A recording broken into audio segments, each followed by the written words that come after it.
Okay, well, I'd like to start with a little prayer, and it's expressing two things. The first part can be anybody in the room who already identifies with a Buddhist, so it's kind of reiterating our reliance on the Buddha and his teachings. And the second two lines are expressing kind of a motivation. The Lamas would say, state your motivation, set your motivation for what you're going to do.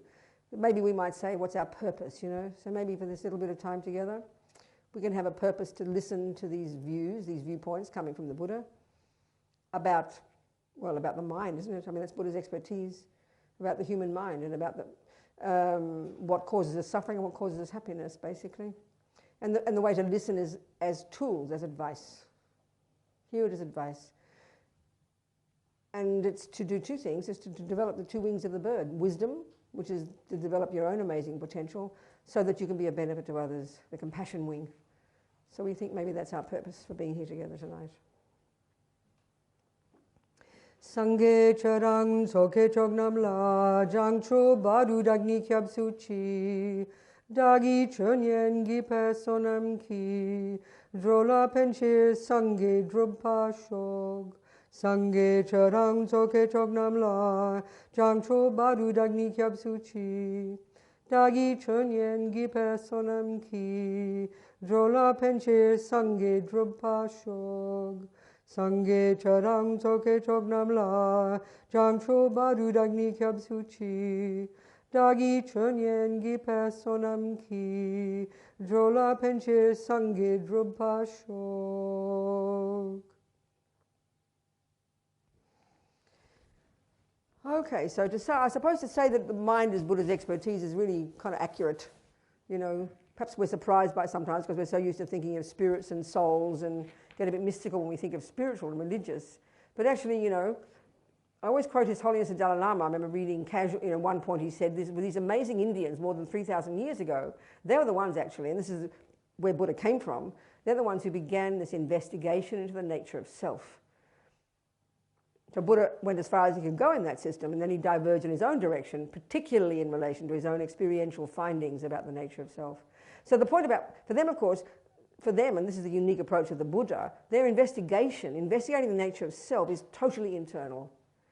I mean, when we say psychology, and Buddha actually, that is his expertise, he mightn't use the Greek word, but his expertise is the mind, the human mind, and how it functions. And of course, what its potential is. So if we say that in the modern world, we think of a microscope, we think of a brain, we think of a neuroscientist, you know. Well, you ask those guys back then where their brain was, they wouldn't have a clue. And that's what's actually quite unique, and maybe and often even if we say we're Buddhists, we don't quite have joined the dots here, I think. But if we really see the approach to the mind these incredible Indians came up with, which is the system that Buddha came out of, they're the ones, they created this technique that we vaguely know these days as mindfulness, which is actually called single-pointed concentration, this brilliant psychological skill with much rigor and discipline and time, and on the basis of much morality and hard practice, one can, you know, get this incredibly subtle focus at a subtler level of mind, a subtle level such that we don't even posit as existing in our modern views of the mind, you know. So Buddha's view of the mind is radically different. And so they, even on the basis of that, they investigated internally, unpacked and unraveled the contents of the mind. They mapped the mind. I mean, the basis, the Buddhist view of the mind, the map of the mind that they, you know, study in the monastic university system, you know, is coming directly from these Hindus. Buddha didn't chuck out what he learned. He kind of carried on, and you know, the views of karma, the views of the mind, what our potential is. He diverged, as I said, and went in his own direction. Of course, many different interpretations. But these amazing Indians are the source of all this, you know.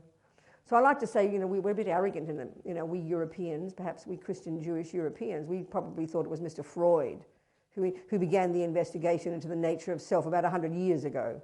And what do we know about India? Maybe only now that many of us know about Buddhism, we're even noticing. And especially, I think, since His Holiness, isn't it? All these amazing conversations with the best brains in our culture, now it's beginning to become known, more and more being published, about this incredible Indians, amazing, sophisticated thinkers and scholars and yogis, you know. And indeed, the expertise was the mind and the potential of the mind. So, of course, if we have the, you know, the Mahayana approach, we know that the word Buddha tells us exactly what the goal is, and which implies the method, doesn't it? The etymology of the word Buddha, the Tibetan equivalent, Sangye, is very tasty. Bud, I mean, I don't speak either Sanskrit or Tibetan, it implies the utter eradication from one's mind, one's consciousness. You know, these words are broadly synonymous in Buddhist psychology. Of all neuroses, all fear, all ego and all the voices of ego, attachment, all the neuroses, anger, fear, jealousy, depression, all this stuff that we, in our culture, and we instinctively feel are normal parts of a normal person. So normal that you think you'd weird if you didn't have them. That's how primordially we take them as a given, you know. So in this sense, I mean, already radical. It's extraordinary.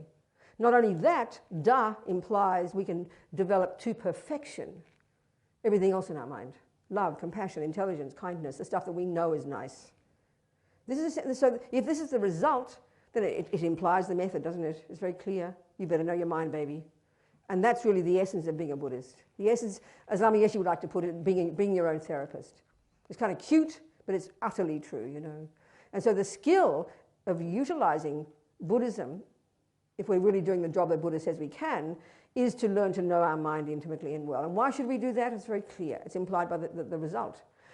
First of all, why would you want to get rid of attachment, anger, jealousy, pride, low self-esteem, and all the nonsense? Why? Because guess what? For Buddha, that's the source, the main source of our suffering. And therefore, indeed, on the basis of which we then make a mess of others, harm others. And he has found from his own direct experience, that this can be removed from the mind. It's adventitious. That's what they say in Buddhist psychology. But so important here to kind of just remember, we know very well if we're Buddhists that Buddha's not a creator. We know he doesn't assert a creator. But somehow we've got to really hear the implication of that, you know. I remember in New Zealand, I always quote this, in New Zealand a few years ago, a scientist asked me the question, a totally valid question, if you take the usual view of religion. He said, who revealed the teachings to the Buddha? Well, he was kind of shocked when I said, well, would you ask Einstein? Who revealed the teachings about relativity to him? I mean, everyone laughed. Of course not. Because we know that Einstein used his own intelligence, his own noggin. He observed the world around him and he came up with his own findings and he presented his findings. That's the Buddha, no more and no less. So, of course, there are levels of revelation in Buddhism. The greatest yogis can access the Buddha at a subtle level, there's no question. But in general, we really feel that spiritual teachings, because we do have the view that religion equals creator, so we assume it's unknowable. And that would be correct. If there really is a creator who does create the universe, that creator is the boss and does the punishing and rewarding. And it would be the worst sin of pride to say that you can prove God to be correct. You'd never try to prove God to be correct. That's outrageous. But that's the Buddha's approach. Buddha's a regular guy. He's not a creator. He doesn't assert one. He says we don't need creating. We do fine making our own mess, and indeed we can make our own brilliance as well.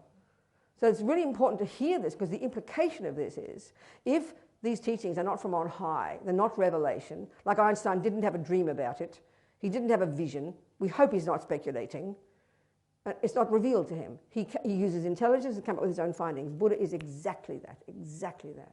And all Buddha's saying is this is what he's found to be true, and you can do the same. So over to you. And that's why, you know, for me, there is a word, belief, in Buddhist psychology, and it's got a place, it's logical. But for me, it's really crucial, and I would never use that word, because it kind of brings some intellectual laziness, you know. Oh, I believe in karma, I believe in this. Well, you don't say, oh, I believe in botany. I mean, you can, it works, but if you want a garden, baby, you better learn it. Well, Buddha says you can believe in karma, but it's not going to do you much good until you do the job. So it's a doable thing, you know. You take it on board. And as His Holiness often tells us modern people, if you do decide to use Buddha's methodology, and you go one step at a time, ticking the boxes as you go, if you're really practicing it properly, and at some point you get to where you actually prove he's wrong, then of course you must reject him. That's the approach, you know. So anyway, let's look at the Buddha's view of the mind. Attachment or love?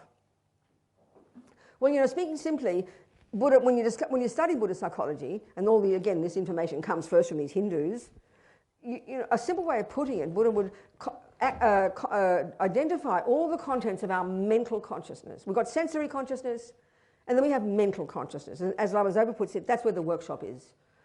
And that's what we have to learn to become intimately familiar with. That's why we need mindfulness. That's why we need single point of concentration, the skill that enables us to look internally, not just in a spacey way, but in a rigorous, clear, you know, logical way to unpack and unravel the contents. So what do we try and unpack and unravel? Well, again, the end result indicates. If we get rid of the rubbish and grow the goodness, it implies we need to learn to distinguish between them.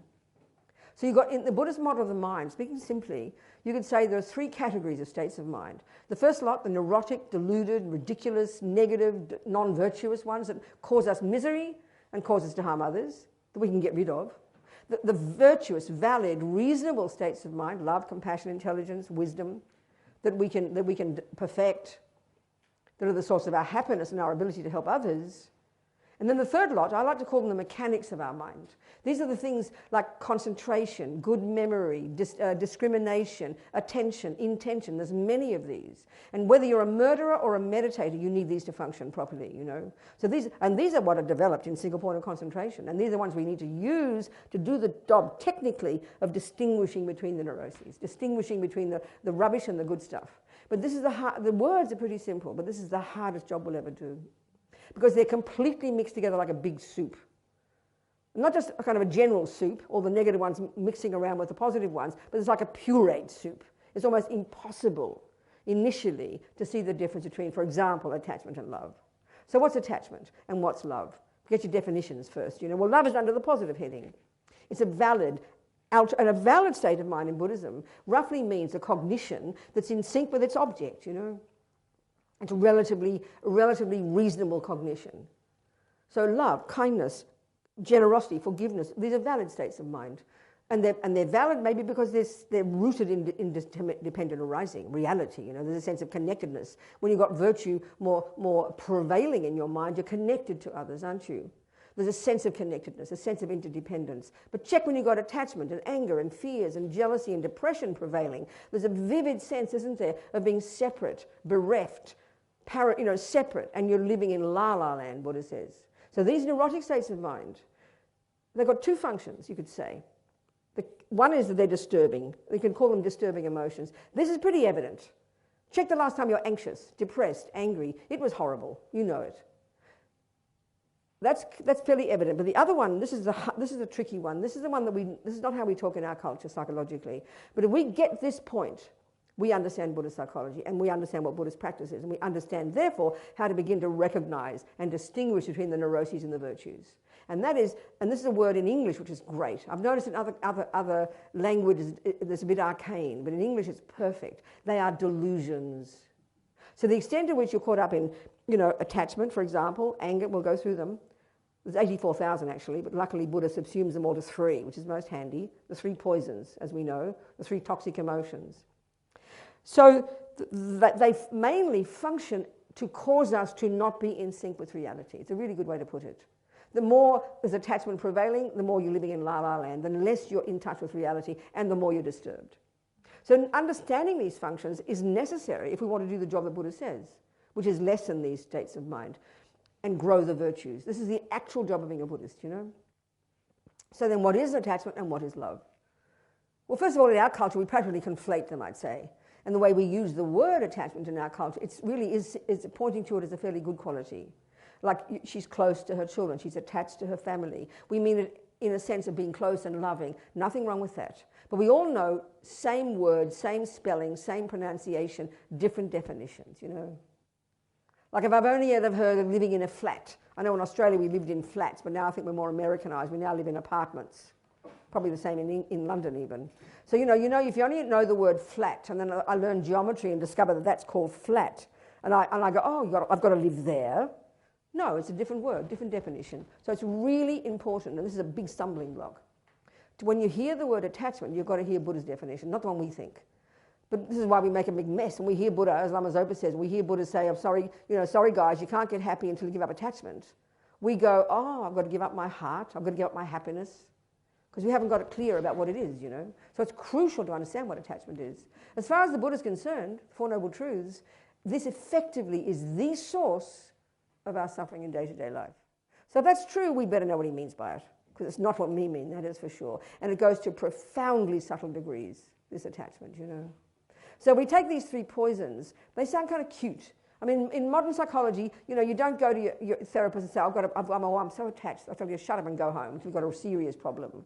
You know, understand, we just think it sounds interesting. But the Buddha's understanding of these states of mind is unbelievable. And as we progress, as we practice, meaning internally, unpack and unravel, we're going to go to the subtlest level of this attachment. I mean, you practically won't be finished with it until you realize emptiness. It's so primordial, you know. So if this is so, and it's the core source of our suffering, we had better know what it is. And we had better know what's the difference between it and love. So, okay, attachment. I'd say, you know, I think it's like multifaceted. Of course, as we know, Buddha asserts that our consciousness comes from before, so we come into this life totally programmed with this stuff. It's completely instinctive, you know, from countless lives of practicing it. So the most primordial level, it seems, of attachment is this, and this is the deepest suffering, I think, in our culture, is dissatisfaction. It's like this energetic level. It's beyond concepts. The profound feeling that I'm not enough, I don't have enough. No matter what I get, not enough. No matter how much my boyfriend tells me he loves me, never enough. No matter what I have, never enough. Whatever I achieve, it's just a bottomless pit of not enough, dissatisfaction. And it feels so real. So we never question it, of course. We never think, well, maybe it's not true. Maybe I'm fine. We never think this. We believe it utterly. This is beyond pain. So the next level of attachment is fairly evident on the basis of dissatisfaction. Then you have this hankering, this hunger, emotional hunger for something to fill up the gaping hole. So what's the first level of attachment? Well, from the second you open your eyes until the second you go to sleep, what are we concentrating on? The objects of our five senses. So, of course, that's where the objects are, isn't it? This is the grossest level of attachment, to the objects of the five senses. Immediate. So then the next level of this attachment is the hankering, hungering, yearning for something that we really feel is missing and we're sure it must be out there somewhere. The next level of this attachment is the more the hunger, the more the dissatisfaction, the more it manipulates and controls and to get the thing, whether it's the boy, the handbag, the money, or whatever it might be, or the body, or whatever. And then what attachment does is, the stronger the attachment is, the more it, and this is its key function, this is the delusional function, the more it exaggerates the deliciousness of the object. And then exaggerates the power of that object to bring me satisfaction, to bring me happiness. And then the next level of attachment, the massive expectation, the massive anticipation of the happiness coming. We get this, every one of those we get. We get emotional hunger, we get neediness, we get dissatisfaction, we understand that, manipulation, control, we understand all of these terms. All of those are the function of attachment. We understand, we recognize it. And of course, depending upon our connections, our tendencies, you know, attachment is limitless in finding things to be attached to, things to glom onto, and then to believe utterly, such that when we have contact with it, phew, happiness will come. So that's the root of these three, the first of these three toxic emotions. And this is the root one. This is the one that's the mother of them all. It's mat rigpa, in Tibetan, unawareness, ignorance, a very specific primordial ignorance. Perhaps we won't even go into this tonight, doesn't matter.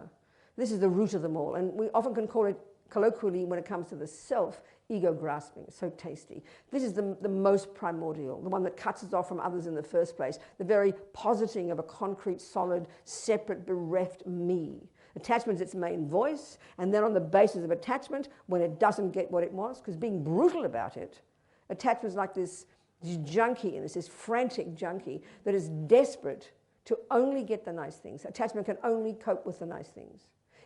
Or another way of putting it, even more brutal, it only wants what I want.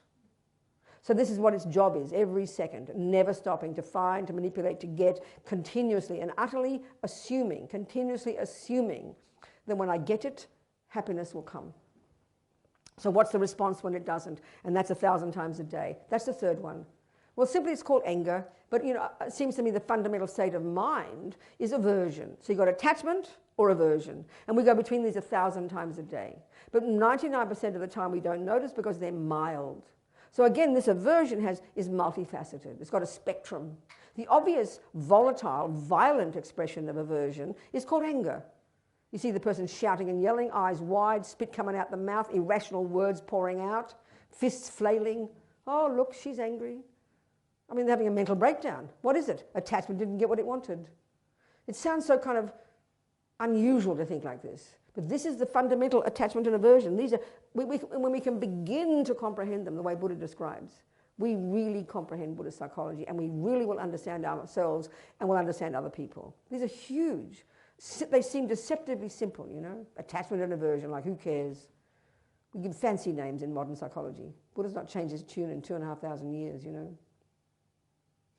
So beginning to, using some level of mindfulness, as we call it, some beginning to even a few minutes a day to step out of our head for 3 minutes and focus, at least we're beginning to develop the ability when we open our eyes to not just notice obsessively the outside world, but we begin to develop the skill to pay attention to what the hell is going on in here. And why again should we? Because this is the source of our happiness and suffering. This is the Buddha's point. It's not just maybe the mind plays a role. For the Buddha, it's crystal clear, and his entire philosophy, psychology, metaphysics, entire path to enlightenment is dependent upon this truth. And if we can prove Buddha's wrong, then the whole of Buddhism collapses into a heap of absurdity. What goes on in our mind is the source of the main source of our happiness and suffering. So these words are not complicated, but it's exactly the opposite, is it not, of our modern world, of what we intuitively feel, and indeed what we reinforce and have codified in our science and in our psychology.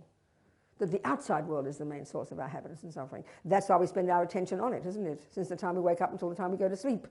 So to do this job of beginning to pay attention to here, not just sort of in a spacey mindfulness for a few minutes and feeling nice. No, in a much more rigorous, clear, precise way, beginning to investigate what is going on inside here and then learning to identify. Right now, it's just this stream of emotion. Or if you like, when you're busy doing your job and driving the car, nothing very dramatic is happening in here. It's just a slow, quiet rumbling underneath, isn't it? And we don't pay any attention. It's only when it becomes quite powerful, or it's only when it becomes emotional, and that means it's only when it becomes when our body's involved, that we even notice we're feeling something, I remember Lama Yeshe said, and this sounds pretty shocking, the vast majority of humans on this planet have absolutely no idea that what goes on in their mind plays any role at all in their lives. That's the degree to which we are obsessed with the external, with the objects of senses. And that's what's reinforced in our science and psychology, isn't it? I mean, we are the product of the external world. Mummy made me, daddy made me, I've got genes, DNA, and that's where we look, and all the events. So when we go to our therapist, we have to look into the past, like looking for a needle in a haystack. For the problem. Why do I choose such crummy boyfriends? Why do I get angry? Why do I get depressed? We are convinced the source of it is back there. Buddha's approach, this just seems to be kind of wearing out the battery. No? It's okay. One is fine.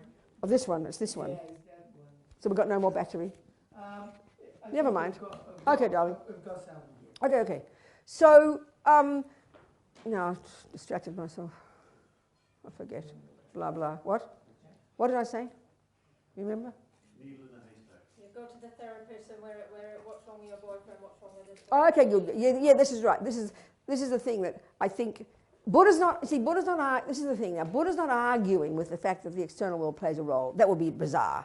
We are the product of conditions. Everything's very interdependent. But his emphasis, his expertise, his emphasis is that what goes on in here is the main thing. This is massive. I mean, we hear these words, it's not complicated, but it's the hardest job we'll ever do because it's against our instinct. Instinctively, when someone's mean to us, we launch into the hurt, how dare you do that to me. It's very clear, Even if you say, you're happy one day, tell me about your happiness, Robina.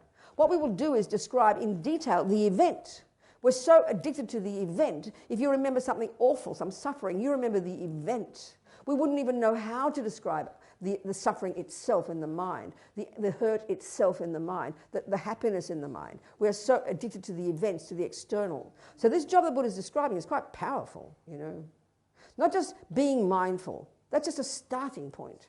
The reason you want to be mindful is so that you can then use your intelligence to notice and unpack and unravel these conceptual stories that inform our emotions. This is the whole point, So what's the difference between attachment and love then? Okay. Well, remember, attachment is under the neurotic heading. It's I-based, fear-based. People often ask in Buddhist psychology, where does fear fit? Well, fear is the nature, is the character of all the neuroses. It doesn't have its own status. All the neuroses are based in fear. And if you check your experiences, anxiety, anger, jealousy, arrogance, low self-esteem, look at the panic. It's the flavor of it, It's kind of interesting. So attachment being in the first heading, the neurotic states of mind, it embellishes, it's hungry, it's frantic, it's needy, it's manipulating, it's possessive to get that thing, convinced that such that when we get it, when we have contact with it, happiness will come. So, Buddha's saying, it's not wrong, happiness will come. A pleasant feeling will come when the cake eats your tongue, when your cake gets into the mouth. It's true, it's a fact. Pleasure is triggered. But what he's saying is attachment is over-exaggerating, hugely, grotesquely over-exaggerating. First over-exaggerating my sense of misery, and then over-exaggerating the function of the cake and the deliciousness of the cake and the function of the cake to make me happy. So what attachment causes is then to set us up for disappointment, right there. I mean, he calls this is the source of the second kind of suffering, not the suffering of suffering, which is the bad things happening, but he calls it the suffering of change. And it really, we sort of understand it, we know this, but we don't join the dots, you know. So attachment is emotional hunger, it's I-based, it's fear-based, it's needy, it's continuously there, quietly underneath, informing everything we think and do and say. Even our virtuous actions are informed by our attachment. That's why we have to start working on our minds. And then, so what's love? Love is a virtue. Love is marvelous. Love is a delight in other person's happiness. May you be happy. That's love. And then even more powerful, what can I do to make you happy? So we all recognize that. That's altruistic. That's virtuous. That's fantastic. The more of this, the better. But the trouble is, we only have love for those we're attached to, and we are only usually attached to those whom we love, you know. So attachment is like, and it sounds so brutal talking this way, but it's sort of like, it really is this vampire. The more attachment and the less love, that's when everything's a disaster. Your relationship will be a disaster. You'll be a self-centered, neurotic, horrible person. Look at the world. You can't look at yourself, look at the world. We can see. Attachment's needy and frantic and I-based. Love is what tempers it. If you're going to have any relationship at all, what makes it successful is your delight in the other person's happiness, your wish they don't suffer, which is compassion, and then that brings you to become a bit patient, a bit tolerant, a bit forgiving, a bit on the positive qualities are allowed to flourish. That's the source of any happiness you have in that relationship, whether it's your boss or your sister or your boyfriend, you know. Attachment it's so hard to see because it's so prevalent. It's so pervasive, and it completely mixes with the love. So right now, if you're in love with somebody, I mean, we know the joy, I remember, the joy of that, the pleasure of that is unbelievable. And that we know too, the person looks like the most divine thing on the planet. You can't believe how divine they look. That's the function of attachment. So then naturally, because incredibly blissful feelings are there, it is easy to want that person to be happy, you know. You know, in the different meditations we do to develop compassion and love, in the compassion wing, the very first one, like the foundation practice, is called developing equanimity. And it's there's different uses of the different definitions of equanimity. In the first stages of practice, equanimity is what you develop in yourself when you become more stable in your practice. But here on the compassion wing, a particular equanimity is in relation to friend, enemy, stranger. So one of the meditations, and you're using logic here to break down ego's misconceptions, equanimity such that when you've got it, would be this clear, heartfelt recognition that the person you call friend, who's the object of your attachment, the person you call enemy, and we mightn't use that word, but it's the object of your aversion, even irritation and annoyance is enough, and the object of your indifference, a stranger, and there's no fourth category of sentient beings on this planet, that equanimity would be a heartfelt recognition from much meditating and much analysis, the logical deduction that they are equal to each other from one point of view. They each wish to be happy. They each wish not to suffer. So Buddha would say there's one way of framing all of Buddha's teachings. It's methods to get happy and stop suffering. Every being wants it, he says. It's a good way of putting all of Buddha's teachings. So here, what we're trying to do with equanimity is change the logic, change the very reason that we want someone to be happy. So right now, ego's reason I want you to be happy, well, honey, is because I'm attached to you. You do exactly what my attachment wants. I utterly adore you, and I will give my life for you. Look at the objects of our attachment. I mean, it sounds very cruel because we take it as a given that you adore your children, you adore your partner. The ones you're attached to, you do have love for them. We have lots of love for them, but it's contingent upon attachment. Look what happens when you give me up for a younger version. My love turns up with like a tap overnight. And now you join the enemy category, and I hope you suffer. I mean, we kind of know that, you know. And it sounds kind of brutal, in my Australian brutal way of putting things. But somehow I think it's helpful to be clear about these states of mind. We're very wishy-washy about them. Attachment poisons anything that's good in our mind. And of course, this is not how we talk in modern psychology, is it? It sounds very brutal. This is Buddha's analysis, you know. And if it is something we can utterly get rid of, he's got to have a good reason to get rid of it. I mean, why would you get rid of something that's good? So clearly his view is it's poison, it causes suffering, you know. So attachment is neediness. It's a symptom of a very unhappy person. I mean, join the universe, people. We've all got it. It's just a question of degree, you know. But it's a symptom of a very disconnected person. Having ego grasping, which disconnects us, then there's enormous hunger, this sense of bereft, this sense of not having, then hunger, emotional, then it manipulates to get what it wants. So then, of course, that person whom you adore, whom you're attached to, who appears divine to you, you're frantic to keep them. So, of course, you're going to love them. Of course, you'll have compassion for them. It's very easy to do that. So easy to do that. Better than nothing. Better than punching them in the nose. But it's unstable. We can see it's unstable. It's based upon, it's contingent upon the person doing what my attachment wants. So we have to recognize and begin to distinguish between the virtuous qualities and the non-virtuous ones, the deluded ones. Why? Not moralistic. Buddha's not a punisher. He's not a rewarder. He's not saying we're bad people. He's just telling us why we suffer, and he's giving us advice to how to stop suffering, you know. To lessen the attachment, to recognize. You've got to recognize it first, and it's really hard. In fact, when you love a person, even if it's just your sister, not your boyfriend, you know, whom you're passionate about, even if it's your sister, it's almost impossible to distinguish in that moment of love between love and attachment for her. It's only when she stops doing what your attachment wants, that's the second that you notice attachment is arising. Because why? Because aversion just arose. Annoyance, irritation, upset. She didn't hear me properly. She said this, she said that. So the second attachment doesn't get what it wants, that's the starting point. Because that's when aversion arises, that's when the discomfort arises, and that's the time to catch the mind and recognize, okay, that's because of attachment. And the other thing, which is implied here, and this is Buddha's view, this intimate relationship between attachment and aversion, you know. I mean, in our ordinary world, attachment is one thing and anger is another. Why would we see them as connected? But in the Buddha's analysis, they're utterly connected, you know. In fact, I remember recently young Ling Rinpoche, one of the reincarnations of one of our, you know, lamas, His Holiness is Rouge Lama, Ling Rinpoche. I've noticed in other places he said it too. I must say I've never heard this before, but you know, in the Buddhist view, like I said, there's this map of the mind of 84,000 distinct mental problems, and the three. So they assume to these three, you know, ego grasping, attachment, aversion, and they've got this intimate kind of relationship with each other.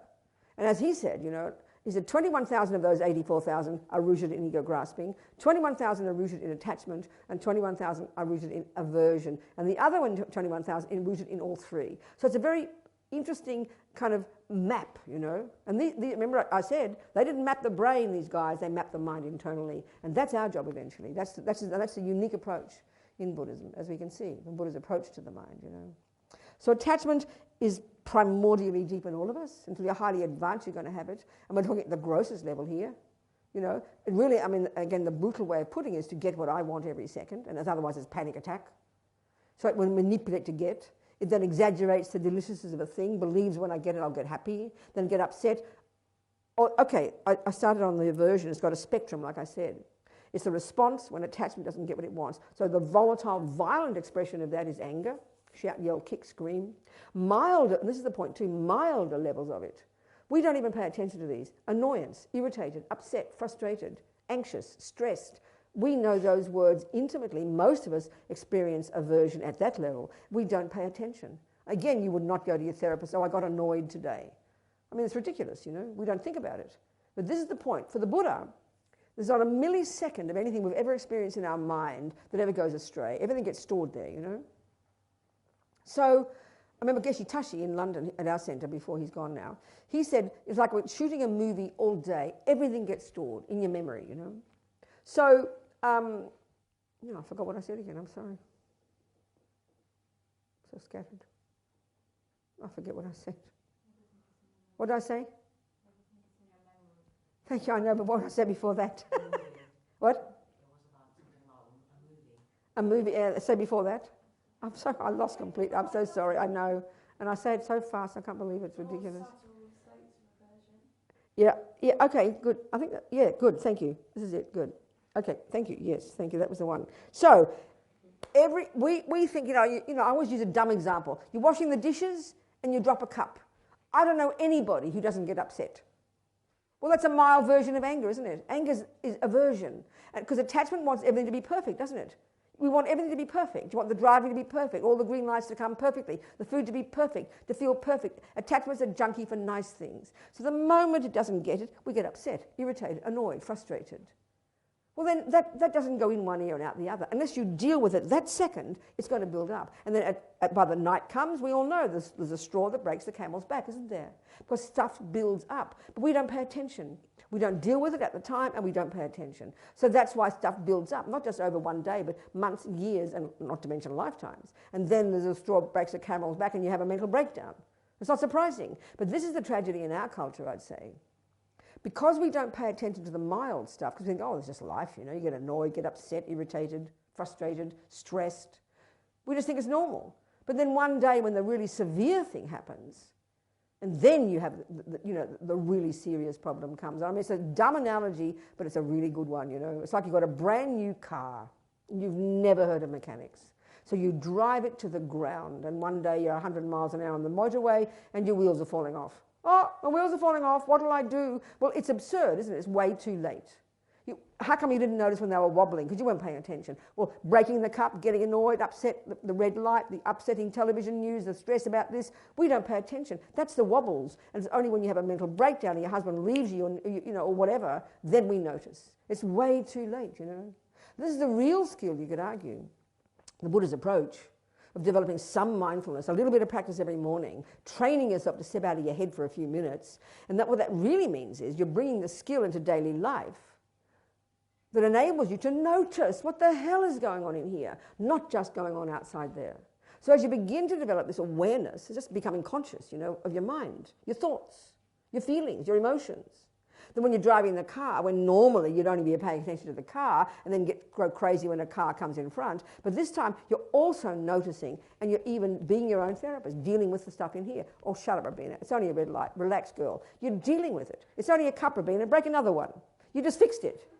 I mean, it almost seems absurdly simple, but there's always something going on in our mind. It's either negative or positive or neutral, one or the other, and we've got to learn to be the boss, you know. That's the Buddha's skill. We need to learn to be the boss of our own mind, our own thoughts. And that's the skill we develop more and more and more and more as we develop. So to the point where you can really say, even before you realize emptiness, well before you become a high practitioner, you really can say confidently that with this awareness of what's going on and able to navigate it and work with it and be your own little therapist, you can manage life and you won't lose the plot, you know. We lose the plot because we don't pay attention. And then when it's screaming, we then notice. Too late, just too late, I tell you. Maybe our time's up. I don't know how long I've got. What time is it? What time are we supposed to finish? 12:30. You better ask me some questions. I've said enough, I think. Pardon? I was told it was 1 hour I had. Oh, that's good. Oh, then a half an hour questions after that. Oh, jolly good. Well, I still said a lot. And it's probably more like 9 p.m. because it's been tested that I speak 3 times the pace of everybody else. So it's really 9 p.m., okay? So I've bombarded you with a few words. Now it's your turn. Come on. Ask me some questions. Have a conversation. Any old thing. I don't care. Yes, go. Well, I have a question. I always wonder if Buddha ever mentioned where this all began, like in Christianity. I understand, darling. Yeah, I understand. Yeah, I mean, Buddha would say it's a non-question. It's a question that it's an absurd question. And I'll tell you why. Because he says the entire universe runs according to the law of cause and effect. And if you have the law of cause and effect, excuse me, I shouldn't be touching my eye, should I? I might get some of these little coronavirus things on my finger, in my eyeball, and then it goes through your mucous membranes and I'll get coronavirus. Too bad. So listen, it's a very good point. We all ask this question. This is truly fascinating. We all want to know the first moment. But the Buddha said that question itself is coming from is a misconception coming from this root delusion called ego grasping that sees the world all wrong. He says it's a bizarre question. You can't have such a thing as a first moment. And let's look simply why. If you posit cause and effect, okay?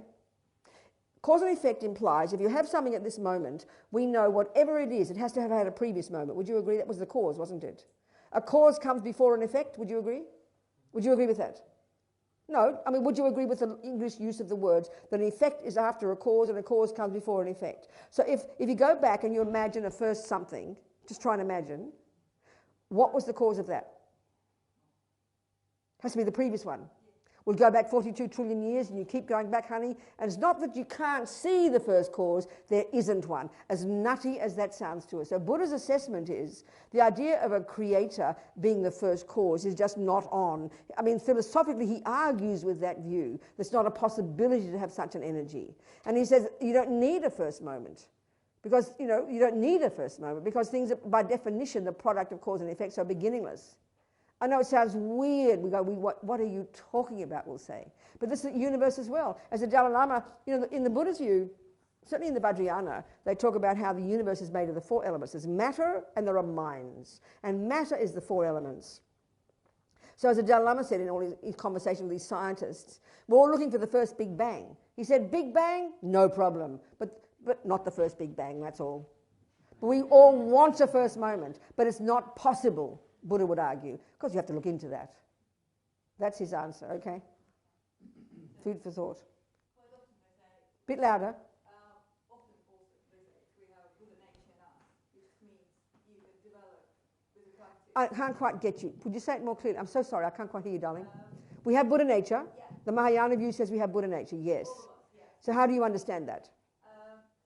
With the right practice. What, sweetheart? With the right practice, you can develop the same. So what is it? What do you think it means we all possess Buddha nature? So we can all Become a Buddha. Exactly. Then? Does this mean that we actually used to be a Buddha? No, I understand exactly. No, exactly. That's exactly how it sounds, isn't it? That's the Christian teaching. And I know I have a Jesuit priest friend. We have these discussions. He said that's a big problem for them. Because I said for the Buddhist view, that's impossibility.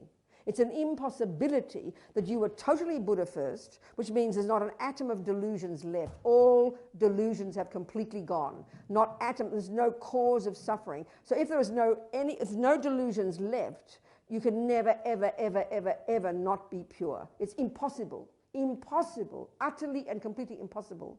So that's why the Buddhist view of the idea that a creator, a perfect being, makes us in his image, and then we get dirty. Impossible, impossible, impossible. So what it doesn't mean we were pure once and then lost the plot. It means as long as we have a consciousness, we possess, that mind possesses the potential to be free of delusions and full of goodness. That's the point. The potential is always there. And they say that's the basis of the enthusiasm of the great bodhisattvas, to never give up. Because sentient beings possess that potential. And the only way to understand that is to understand this concept of the Buddhas, that all the neurotic states of mind are not at the core of our being and can be removed. When we get that, it makes sense. Is that okay? You look puzzled. I'm sorry. Did I puzzle you? No, just What, darling? the samsara, world of samsara. Have you ever been there? Have you been placed there? Or Sorry, so darling, say it again. What? you in this reverse cycle? What, sweetheart? What? But you have a rebirth. You have to go through rebirth until you lost all your. Until you've done the job of removing the delusions from your mind. So then, question. And it's always going to puzzle me. How What? do we end up in this circle of? What do you mean by circle, darling? What circle? Well, that's. I know, but it's just a nice image. What do you? We don't go in circles, baby. I promise. We go. It's linear. Past becomes before present, and future becomes after. It's just a word we use for time. It's not circular. You don't go around in circles. You go up and down in different realms from life to life. But it's not really circular. It's first you have animals and this and that. But when we do the work and you cut the delusions, and you realize from the first second of your non-conceptual direct insight into emptiness, when you've cut the root of the delusions, you cannot fall back after that. You're on the way out, baby. Did he ever say where What? he went? What? The Buddha. Did Buddha ever say when he went? Where is he now? What, darling? Did he ever say where did he go? What's happening? Okay, what a Buddha is. Let's just look at what a Buddha is. There are three essential qualities. Actually, it was very interesting. I did a talk at the Catholic University in Melbourne a few years ago, and I had a 20-minute slot just to talk about something. And I had no idea what I was going to talk about until I got there that morning, and I got the Merriam-Webster dictionary and looked up the definition of God. Three essential qualities: omniscience, omnipotence, and infinite compassion. I thought, oh, that's handy. That's the definition of Buddha.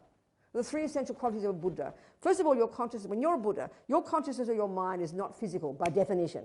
So right now it's like it's just stuck to this bag of bones, isn't it? Because we can't see past our own nose because we're polluted by delusions. But as you progress, literally you expand your consciousness. As you eventually move all the delusions, you develop all the virtue, you become a Buddha. Your consciousness, which is not physical, think about it, how can it be confined by space or time or matter? It can't. So your consciousness will pervade wherever there is existence, by definition, naturally. Second, because you removed all delusions, there's not an atom of...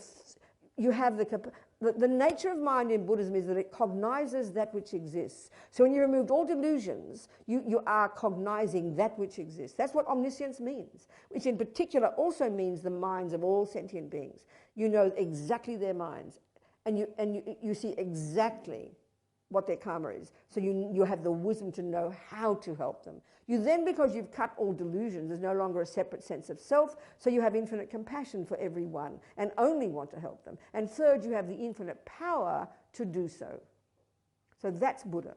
So Buddha, whether we know where he is now, it's not possible that Buddha mind is not pervading the universe, manifesting in countless bodies throughout countless universes for the benefit of countless sentient beings. It's just what they do. It's their job description. All right? That's a pleasure. You can become that. That's our potential. And when you become Buddha and I become Buddha, we're the same Buddha, baby. You can't count more than one Buddha. But there are millions of emanations, bodies, because we can't access subtle Buddha mind. We're too thick, So Buddhas kindly manifest in bodies to help us. Do you understand? So we've got to have confidence and perseverance. We've got to stay perky. Do you understand? Good, darling. Who else? Yes, yes. Ma'am, say we drop the cup and we're not ignoring our anger and we're not ignoring our that's my bestie. So where does enlightenment come into it all? Well, a way to go for enlightenment. Well, I don't know. It's kind of unpicking all the feelings and the baggage in our day-to-day life. Yes. Well, darling, enlightenment is the end result of the hard work. So what I'm sort of saying here is you don't wait for the house to burn down. You don't wait till you get cancer or you get arrested for killing people and you didn't do it to start looking at your mind. You catch the baby events that we hardly notice when the wheels are wobbling and you deal with it. And you go, that's aversion, upset, attachment didn't get what it wanted. So you just say, oh, shut up, girl, it's okay, be fine. And then you just solved it, you just fixed it, you just healed it, you fix the wobble. And if we do that every day, the more and more we look into our mind, by the end of the day, you won't be stressed out. You won't have a mental breakdown. And you grow that ability to be conscious and to be aware and to work with your mind. Do you understand? I do, thank you. That's the idea. Yes. Would you say that between attachment and love, Yes. there is a middle? No, that's a load of rubbish. That's wishy-washy. That means wishy-washy, not middle way. Darling, and listen to me, listen. The analogy would be this. Sorry. Analogy is this, darling. Let's use the analogy. Water is love, and pollution is attachment. So, of course, you lessen the attachment. That's fine. But eventually, naturally, as you progress, you will rid the water utterly of all pollution. But you've got to start somewhere. So if each moment by moment you notice there's attachment, I didn't get what I wanted, and you forgive the other person, you just lessened your attachment a little bit. It's progressive. But you don't kind of get to a point where I've got a bit of attachment and a bit of love and I'm okay. No, that's lazy. Do you see my point? And the only way you'll do that is if you see how attachment hurts you. You've got to see how it causes you pain first. Then you'll be sick of it. But way to go, honey. Don't hold your breath. It's really subtle to get rid of attachment. But we've got to know what it is. That's the point, thank goodness. Otherwise, might as well die now. Isn't it? But you've got to distinguish between them. Not to be brutal with ourselves, not to be fundamentalist, not to be guilty. We've got to see what the attachment's like, this little panic attack. It's the voice of these... self-pity me. It's very hard to see that. But we have to see it kindly and see how it causes us pain. And it's hard work. And connect the dots. That's right, sweetheart. Exactly, that's right. What else, people? Yes. As we don't live in the ancient, wise, passive East, where people were perhaps a little more gentle and... I'm not sure. They burned the live wife on the fire of the husband. No, excuse me, that ain't gentle. Sorry, baby. Be careful. I am new to Buddhism. Okay, well, look back at what the Indians did to their wives. How in the West Yes. and lacking in wisdom, Yes, darling. would you go into meditation and not enjoy the solitudeness of it and still be out there and in other people's worlds? I understand, darling. No, the point about okay, there's different levels at which you do things. So the best way to quickly get these realizations that Buddha's saying is to give up sex, drugs, and rock and roll, give up mortgages, babies, dogs, and all the rest, and go to an isolated place, and you'll do the job really quickly. It's like wanting to become Federer. You can't just play tennis on Sundays. You've got to sacrifice your life and play 7 days a week because you're committed. But it's up to where each of us is at. We're all different places. The bottom line is the job's the same. So you've got a reasonable life if you're going to have husbands and babies and children and mortgages or whatever. You have some internal work, so you see your own mind, you become very familiar with your own mind, and then you bring that to bear in your daily life with others. It's a tough job, but that's what it is. You've got to do both. The two wings of the bird. The wisdom wing is the internal. The compassion wing is others. And the skill to be with others and a benefit to others is completely based upon working on yourself. If you're kind of overwhelmed and depressed and miserable, you can't help but fly, you know. So we've got to sort of gradually move according to our own ability. And that's why if some people you can't handle, keep out of their way. But as you progress internally, you're able to get braver and braver. And when you get to the level of being a bodhisattva, they love the big cities. They love the psychopaths. They're happy, you know, because they can handle it. You get my point? You've got to know what you can handle. And be very intelligent, very respectful to yourself, and know what's good for you and what's not. Do you understand? Good, darling. Anybody else? Coronavirus. Yes. I know, I've heard of it. Sentient being? Oh, I wouldn't. Do you think a virus is a sentient being? Who knows? I mean, is this... No, I know, it's a good point. No, I understand. I understand, you know. Well, let's... Well, no, it's true. Well, let's look at it this way. You know, from the... I think... Even, I'm not sure, the Vajrayana certainly, but the Buddhism in general, the universe consists of trillions and trillions and trillions of sentient beings. The term in Tibetan is very tasty, mind possessor, semchen. So we know that our body is a walking zoo. I mean, just under your armpit, your mouth is an entire ecosystem. So whether the thing that we label viruses or whatever are actually sentient, it's very hard to know. But there are millions of sentient beings in there, so, you know, do our best. I mean, we can't, that's why, we've got to do our best. We can't, just by existing, we are slaughtering and harming countless sentient beings. Even if you eat the best food on the planet, the sentient beings in your body mightn't like it, you know. So we've got to accept that reality. Just by existing, we're harming. And that's why it's so important to have first the intention and then eventually live in a vow. I wish not to harm, not to kill, not to steal, not to lie. That programs us to become better people. But we're still harming beings, no matter what, you know. But I mean, you've got to be clairvoyant to know whether a virus is a sentient being. I mean, there's so many we can't even see. So don't bother speculating. I mean, if and when they find a medicine, you better take it, isn't it? Okay. What else, people? Anything else? Any questions, people? What time is it? It's 7:30. Yes, okay. Sweetheart.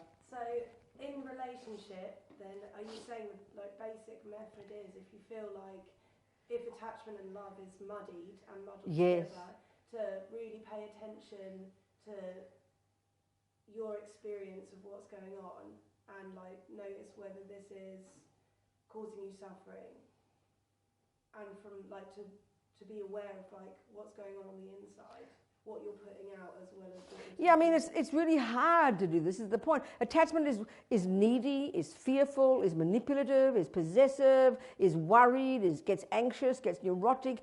When it doesn't get what it wants, it gets angry. We recognize all of those. So as soon as you see the evidence of those, you go, must be attachment. I mean, but often we don't notice it until it's too late. It's very pervasive. It's very subtle. But the best we can do is, like, at least when you do notice you're getting annoyed because the person isn't looking at you perfectly and listening to every word you're saying and not doing exactly what you want, you go, oh, okay, girl, that's it, there's attachment. But, I mean, when it gets really serious, it's quite hard to see this. If you're being beaten up every day, you better start noticing your mind, baby, and get the hell out of there, you know. So it's very hard to see it because attachment wants to hold on to things and cling to things, and it makes you not realistic. But say you do notice it, and then what? Well, then you catch it and you see it's... I mean, so give a simple example. Depends on the scenario. Give a simple example. Okay. It's a simple one. So imagine then that your partner is not doing what you want them to do. You want them to do this thing, and you notice you get annoyed. Okay, good. So right there. So is it the dishes, or is it sort of drive the car not at 150 miles an hour? Depends on the severity of it. Is it doing the dishes? Yeah, okay. So This is it's mostly the baby things that we want to kill each other over. It's not because they want to, isn't it? It's the little stuff that builds up. So absolutely, that is what attachment is. But this is where you've got to get the balance. Like when you live together, you've got an agreement. We're going to do the dishes, we're going to do the shopping. You won't beat me every day. You have a reasonable agreement. But then you've got to start noticing when he's not fulfilling his agreement. And that's where the practice starts, sweetheart. That's where, if it's severe, like he keeps jumping in other girls' beds, you've got to start making some decisions here. But it's just not doing the dishes sometimes. You've first got to notice your own upset. That's absolutely vital first. This is the ideal scenario. Notice you're annoyed. That's your anger. That's your expectation. But then often what we're going to do is blurt it out the mouth. Do you understand? And that's when the problems start. So it's really difficult to decide how to do that. So sometimes when it's just that once, okay, I'll do the dishes. I'm happy. Let him be. It's all right, darling. But if you see it going to happen every single day, you've got to start making some decisions. And you've really got two choices in the end. If you start to notice he won't do the dishes, he leaves the toilet seat up, he doesn't do this. If habits continue to persist in this relationship, you've got some questions to do for yourself. You've got to first make a decision, is this relationship worthwhile? And if it is, you're going to be prepared to accept those things. And that's really hard because attachment wants to manipulate the other person to make them exactly as we think. But we think it's for their benefit. We get very tricky, So, but if it's a crummy relationship and there's no benefit, you've got to leave. But often we can't leave. And it's like your job. You hate your job. You criticise your boss. You criticise the colleagues. And I say, well, you could leave. Oh, no, I couldn't do that. I might get another job. Blah, blah, blah. Well, you couldn't change your mind. No, I can't do that. He's a creep. So we don't change it. We don't know how to change the job, and we don't know how to change our mind. That's misery. So finally, they're the two options. If you can't live with it, if you can't change your mind, leave it.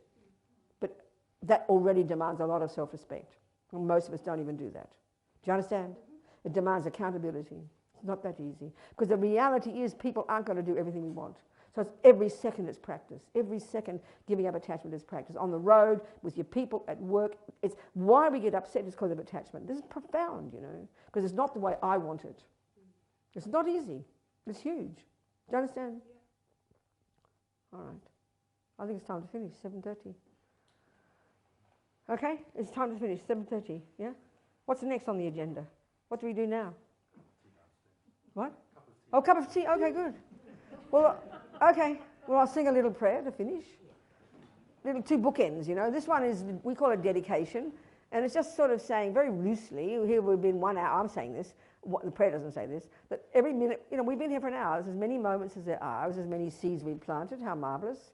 I don't remember 90% of what I said. You probably don't either. But that's okay. It's all gone in. So we think we're going to nourish these seeds with our own effort, at whatever level that practice is, to help us develop our own amazing potential so we can be a benefit to others. Thinking like that. And the second little prayer just makes this aspiration, may bodhicitta, which is the result of incredible compassion, grow and grow in the hearts of all. Gewaji nyududar Lama Sangye Drobgyurne Drowachi Kyang Malupa Dei Sala Gopashok Jangchob Semchog Rinpoche Ma Ke Panam Ke Gyochig Ke Panyam Pa Me Payang Gong Ne Gong Du Pavasho